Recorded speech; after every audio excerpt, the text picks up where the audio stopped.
Assalamualaikum warahmatullahi wabarakatuh. Ahlan, balik lagi di channel Yusuf Putro. Kita akan ngebahas kisah-kisah dari para aulia dan orang-orang soleh. Yang sekarang lagi kita bahas adalah 17 habaib berpengaruh di Indonesia.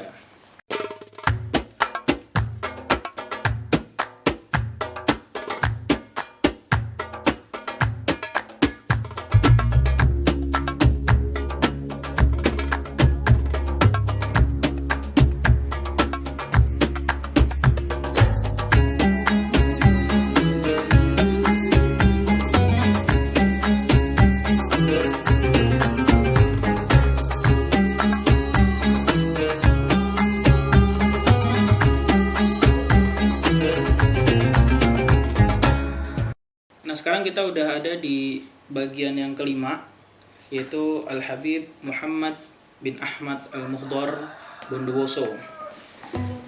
Al-Habib Muhammad ini adalah orang yang memiliki perawakan yang tampan, gagah, dan orang yang melihatnya pun mengerti bahwa beliau memiliki karisma yang sangat besar. Wajahnya itu bagaikan orang yang tersirat cahaya gitu, cahaya dari wajahnya itu terpancar karena kesolehannya. Beliau ini adalah menantu daripada seorang aulia juga yang kemarin udah kita bahas, yaitu menantu dari Al-Habib Muhammad bin Idrus Surabaya. Hubungan beliau berdua ini sangat erat, saling menghormati, saling memandang kelebihan satu sama lain. Nah, menantu dan mertuanya ini sama-sama seorang aulia. Al-Habib Muhammad Al-Muhdhar ini lahir di desa namanya Kuwaireh Du'an Al-Aiman, daerah Hadramaut, pada tahun 1280 Hijriah atau sekitar tahun 1863 Masehi. Ayahnya adalah Al-Imam Al-Habib Ahmad bin Muhammad Al-Muhdhar, dan ayahnya ini adalah seorang ulama rujukan para ahli ilmu di zamannya. Ayahnya ini lahir di Ar-Rasyid Ad-Du'aniyah pada tahun 1217 Hijriah dan wafat pada tahun 1304 Hijriah bertepatan dengan tahun 1886 Masehi. Lingkungan keluarga adalah lembaga pendidikan yang pertama dan utama. Itulah yang terjadi pada kalangan Alawiyin di daerah Hadramaut dari masa itu sampai masa sekarang. Sebagaimana lazimnya, pendidikan para Alawiyin di Hadramaut, Al-Habib Muhammad mendapatkan bimbingan agama langsung dari ayahnya. Dan beliau menghatamkan Al-Quran dan belajar dari berbagai kitab keilmuan. Beliau juga belajar kepada kakeknya Al-Habib Hamid bin Ahmad Al-Muhdhar. Nah, jika kita perhatikan nih, kita tahu bahwa pendidikan para ulama Bani Alawi di Hadramaut menghasilkan sanad keilmuan yang langsung sampai kepada Rasulullah.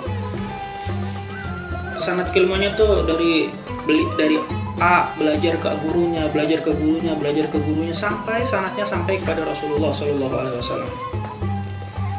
Setelah belajar pada ayah dan kakeknya, Habib Muhammad kemudian belajar dan mendapatkan ijazah dari ulama dan aulia di daerah Hadramaut pada saat itu.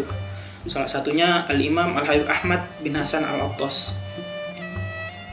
Dan Al-Habib Ahmad bin Hasan Al-Attas inilah yang merupakan guru pembentuk karakter kepribadian Al-Habib Muhammad Al-Muhdhar. Ketika itu Habib Muhammad Al-Muhdhar ini selalu mengikuti majelis Al-Imam Al-Habib Ahmad bin Hasan Al-Attas, dan beliau juga sering menyertai kemana gurunya pergi, sering ikutin gurunya. Nah, di dalam kitab Tajul A'ras halaman 459 diceritakan bahwa Habib Muhammad Al-Muhdhar ini mengisahkan salah satu peristiwa dalam kehidupannya ketika sedang menuntut ilmu pada waktu itu. Nah, ini Habib Muhammad cerita sendiri. Saya membaca kitab Al-Muhadzab kepada Al-Imam Al-Walid Al-Habib Ahmad bin Hasan Al-Attas. Tetapi ketika itu tidak mudah bagi kami untuk menyelesaikannya. Beliau minta saya untuk menemaninya dalam perjalanan pulang dari Huraidah, desa di mana beliau tinggal. Maka saya pun menuruti perintah beliau, dan dalam perjalanan itulah saya membaca kitab bersama beliau sampai akhirnya saya dapat menyelesaikan kitab itu pada hari keberangkatan kami dari Gaibun. Ketika itu kami berjalan mengendarai 2 kuda berdampingan. Berkah seorang murid yang ngikutin gurunya terus ada aja. Makanya kalau kita sebagai murid jangan lupa kita ta'zim, taat sama guru. Ya, taat sama gurunya, jangan nggak punya akhlak sama guru gitu. Akhlak yang utama. Dengan berakhlak sama guru, insya Allah ilmunya turun sama kita sebagai muridnya.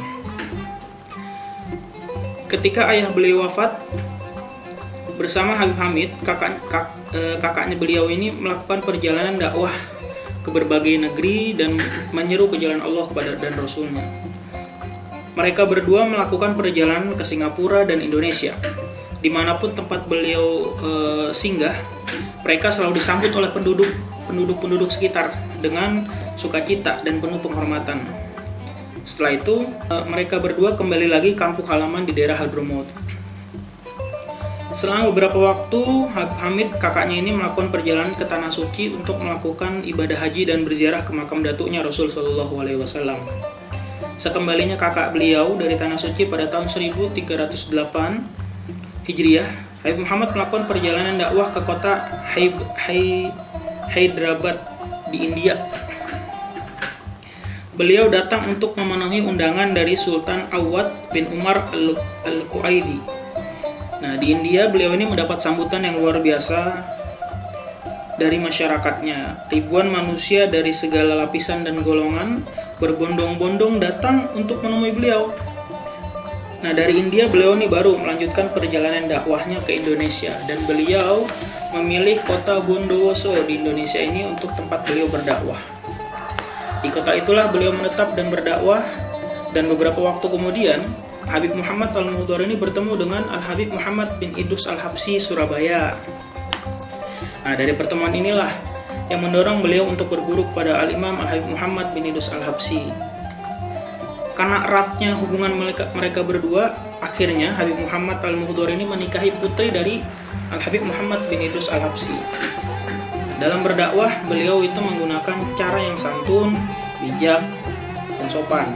Beliau berbicara kepada manusia dengan kemampuan mereka, maksudnya tahu tempat gitu, berdakwah, melihat bagaimana mad'unya atau jamaahnya, dia mengerti gimana cara menyampaikannya yang agar mudah diterima. Beliau memegang teguh bahwa kallimu annas al-qadri uqulihim.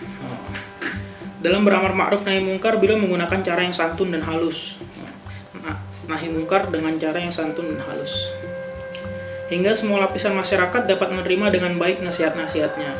Semua kalangan, baik dari kalangan Alawiyin, kalangan orang-orang pribumi, bahkan para pembesar Belanda, hormat dan segan kepada beliau. Habib Muhammad sangat senang menerima tamu.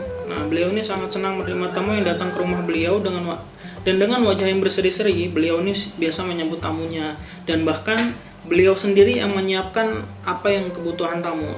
Bagaikan ibaratnya gini, kayak beliau memuliakan tamu tuh ada raja datang gitu, saking memuliakan tamunya begitu. Beliau adalah orang yang sangat peduli terhadap kaum muslimin, terlebih pada para sa'dah dan alawiyin, maksudnya aulia dan para ulama, para guru gitu, dan para alawiyin turunan Nabi SAW. Karena kepedulian yang sangat begitu besar, nah beliau ini seakan-akan disebutlah sebagai bapak dari para alawiyin. Masya Allah. Selain ulama, beliau juga orang yang ahli di bidang sastra. Banyak tulisan dan karya dan syair-syair yang beliau buat. Beliau ini merupakan sosok ulama yang sering melakukan kontak hubungan dengan ulama di negeri lain guna memecahkan berbagai masalah tentang dakwah Islam. Di antara para ulama itu adalah Al-Habib Muhammad bin Ali Al-Hiyyid, Al-Habib Abdurrahman bin Ubaidillah Segaf, Al-Habib Muhammad bin Agil bin Yahya dari Hadramaut. Setelah beberapa hari menjalani perawatan, beliau ini sempat sakit, terus beliau menjalani perawatan di daerah Surabaya pada malam Selasa 21 Syawal 1344 Hijriah, yaitu bertepatan dengan 4 Mei 1926 Masehi. Habib Muhammad Al-Muhdhar ini wafat. Nah, beliau meninggalkan kita untuk selama-lamanya, dengan kewafatannya ini para pecinta beliau seakan-akan menjadi anak yatim gitu, seakan-akan kehilangan orang tua ayahnya. Dan pada keesokan harinya, dengan diiringi seruan tahlil dan derai air mata yang banyak daripada pecintanya, Ribuan kaum muslimin menghantarkan jenazah beliau ke pemakaman. Jasad beliau dimakamkan di dalam kubah di pemakaman Al-Habib Hasan Al-Habsyi di kawasan Masjid Ampel, Surabaya. Nah, makam beliau ini bersandingan dengan makam guru sekaligus mertua beliau Al-Habib Muhammad bin Idrus Al-Habsyi, sekaligus selain guru Al-Habib Muhammad bin Idrus Al-Habsyi ini selain guru, mertua dan juga sahabat dalam berdakwahnya. Beliau juga meninggalkan 5 orang anak laki-laki yang menjadi khalifah beliau, penerus beliau, yaitu Al-Habib Abdullah bin Muhammad Al-Muhdar, Al-Habib Alwi bin Muhammad Al-Muhdar, Al-Habib Saleh bin Muhammad Al-Muhdar, Al-Habib Husain bin Muhammad Al-Muhdar, dan Al-Habib Muhdar bin Muhammad Al-Muhdar. Yang mereka semua ini alhamdulillah menjadi penerus beliau, jadi seorang ulama. Dan beliau juga meninggalkan 3 orang anak perempuan, tapi di sini nggak disebutin siapanya. Baik, itu aja dari Al-Fakir. Alhamdulillah Al-Fakir juga udah pernah ziarah ke tempat beliau, sekaligus yang ziarah ke makam Habib Muhammad bin Idrus Al-Habsyi. Jadi makamnya kan bersandingan sebelahan gitu. Jadi kalau bagi yang pernah udah ziarah Wali Songo, jangan lupa ziarah juga nih makam Gubah ini, karena ada langsung banyak ulama di situ. Salah satunya makam Habib Muhammad bin Idrus yang kemarin dan Habib Muhammad bin Ahmad Al-Muhdar ini. Itu aja dari Al-Fakir, semoga bermanfaat. Kita ikutin terus lanjutannya. Untuk yang keenam, kita lihat siapa lagi yang berpengaruh di Indonesia. Assalamualaikum warahmatullahi wabarakatuh.